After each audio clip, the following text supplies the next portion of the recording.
The Assassin's Creed franchise spans over 2,000 years of history from ancient Greece to industrial London. Playing through them in release order will have you bouncing around history, but playing them in the order that they actually would have taken place allows you to witness how the creation of the Assassins and Templars coincided with some of history's most influential periods. So pull out your textbooks and open them up to the chapter on stabbing people in the neck, because it's time for a crash course in history through Assassin's Creed.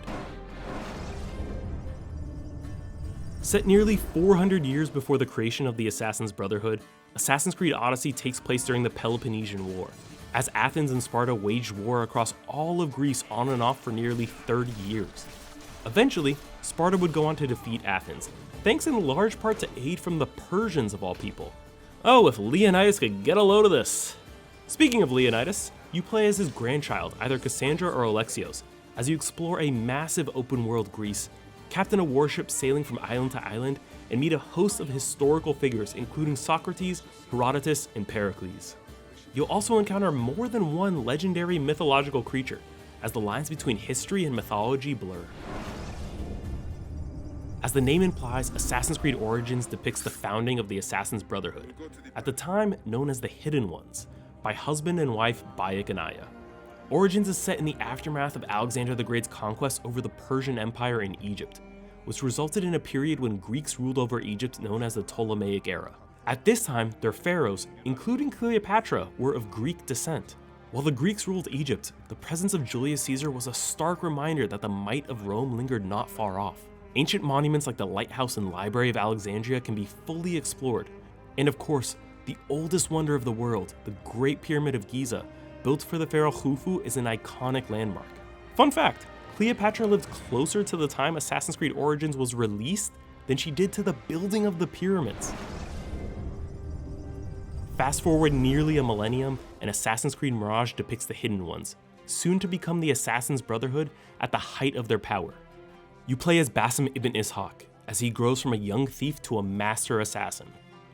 Basim hunts the Order of the Ancients throughout the round city of Baghdad during its golden age, when art, music, poetry, literature, and science were all thriving. As Basim hunts his targets, he'll work closely with Ali ibn Muhammad, actual leader of the Zanj rebellion against Baghdad's Abbasid rulers, and the Banu Musa brothers, real-life scholars and inventors who lend their aid by crafting and upgrading Basim's equipment. In Assassin's Creed Valhalla, you play as the Viking Eivor and lead your people from the fjords of Norway across the whole of England as you broker peace on the warring island and fight for a new home.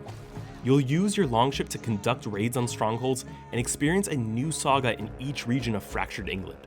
Along the way, you'll meet a host of real-life Vikings and Saxons, including Ivar the Boneless and Alfred the Great. In between trips to historical regions like East Anglia and Jorvik, you'll have the chance to visit the mythological realms of Asgard and Jotunheim, which offer up far more than just a change of scenery. Valhalla also introduced us to Basim for the first time.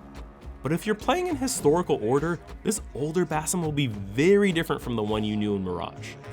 We won't spoil why, but let's just say there's a lot more going on here than a midlife crisis.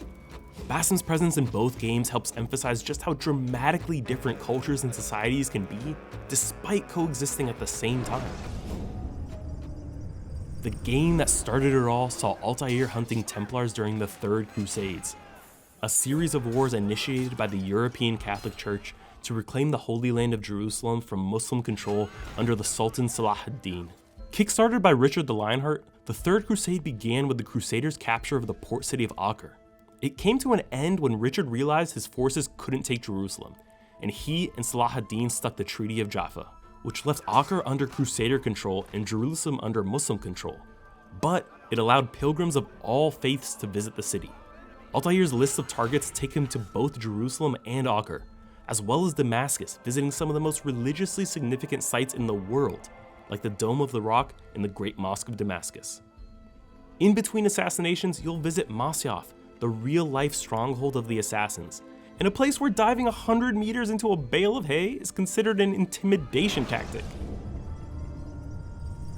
Ezio's first adventure in the Italian Renaissance takes place primarily in Florence and Venice, at a time when art, science, and culture are flourishing in Italy for the first time since the height of the Roman Empire. You'll first meet Ezio as a baby, then as a brash young man who must quickly grow up after his family is betrayed. Along the way, you'll become familiar with iconic landmarks like the Cathedral of Santa Maria del Fiore, the largest cathedral in Europe at the time of its completion. Ezio will also befriend the likes of Leonardo Da Vinci, whose work in medicine, engineering, painting, architecture, sculpture, and so much more made him the embodiment of what we now call a Renaissance man. Ezio also meets the head of the famous Medici banking family, Lorenzo de' Medici. While Florence was a republic at this time, Lorenzo and his family's wealth and influence, as well as their patronage of the arts, made them the de facto rulers of the city, and helped earn him the nickname Lorenzo the Magnificent. Huh, a wealthy and powerful person supporting the arts? What a novel concept.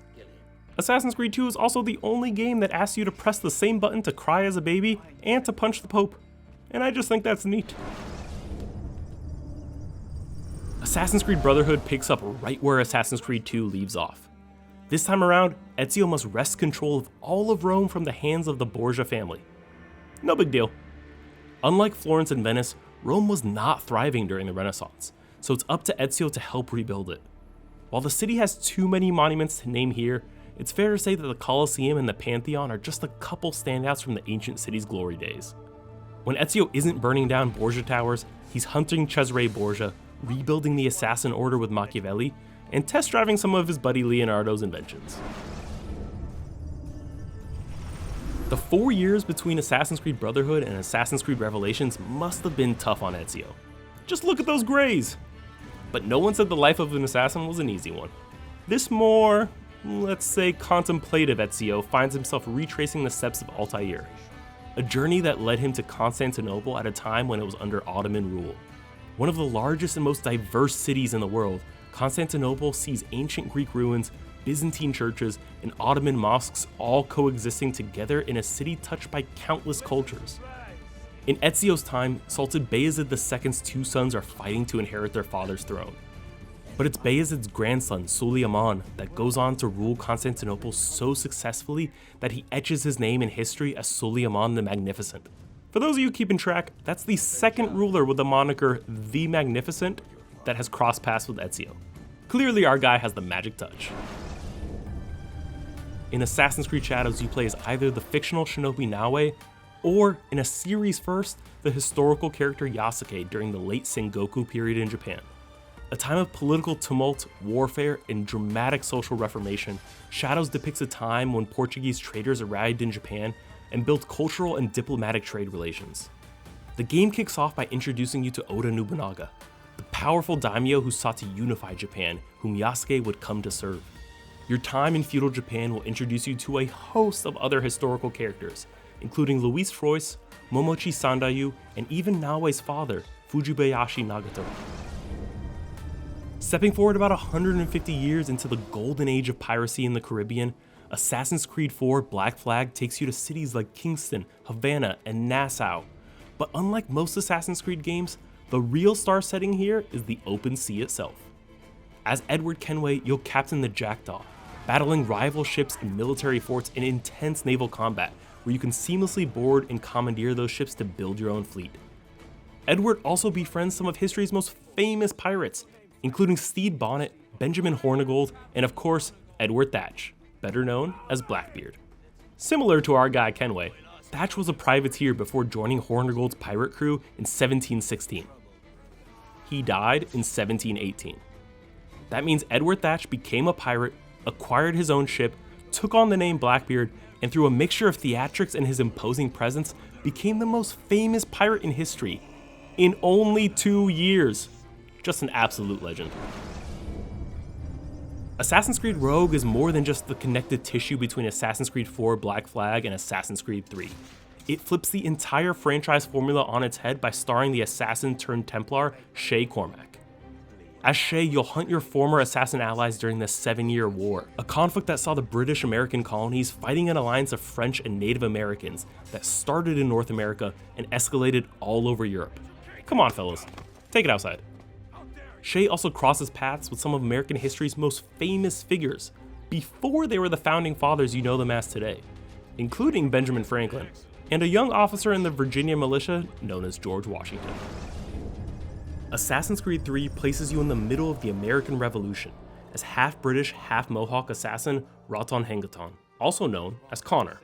While Connor aids the American revolutionaries throughout the game, his main goal is hunting high-ranking Templars, including historical character Charles Lee and his own father, Templar Grandmaster Haytham Kenway.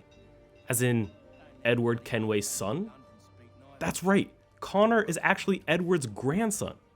A who's who of founding fathers like George Washington, Samuel Adams, and Paul Revere feature heavily.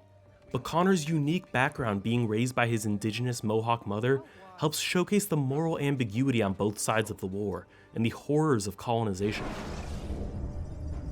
The last of 4 games set during the 18th century, Assassin's Creed Unity brings the series back to the European continent as the French Revolution's setting thrusts Arnaud Dorian into the middle of the Assassin-Templar conflict, right as the French proletariat begins to revolt against aristocratic rule. The son of an assassin raised by a Templar nobleman, Arnaud plays a pivotal role in the storming of the Bastille and the execution of King Louis XVI, as he fights not just for the assassins, but for the future of France. In addition to the beheaded king, Unity features some of the revolution's most prominent figures like Robespierre and Napoleon. Despite taking place about 100 years before the construction of the Eiffel Tower, you'll still get to visit the iconic monument thanks to some Animus trickery. But for some era-appropriate sightseeing, you can't beat Notre Dame. The Gothic cathedral was already nearly 500 years old by Arnaud's time, and remains one of the best examples of Gothic architecture to this day. Assassin's Creed Syndicate brings the series to the cusp of the modern era.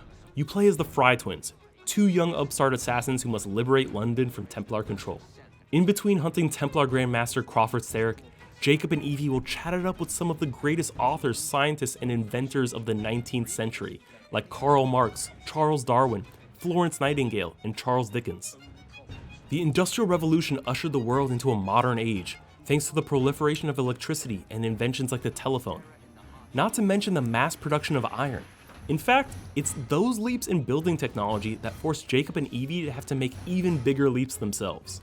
Buildings got taller, streets got wider, and even the most skilled assassin would need help climbing them. Insert the Fry twins' rope launcher. Not just a neat gadget, but an important tool necessary for traversing long distances while sticking to rooftops.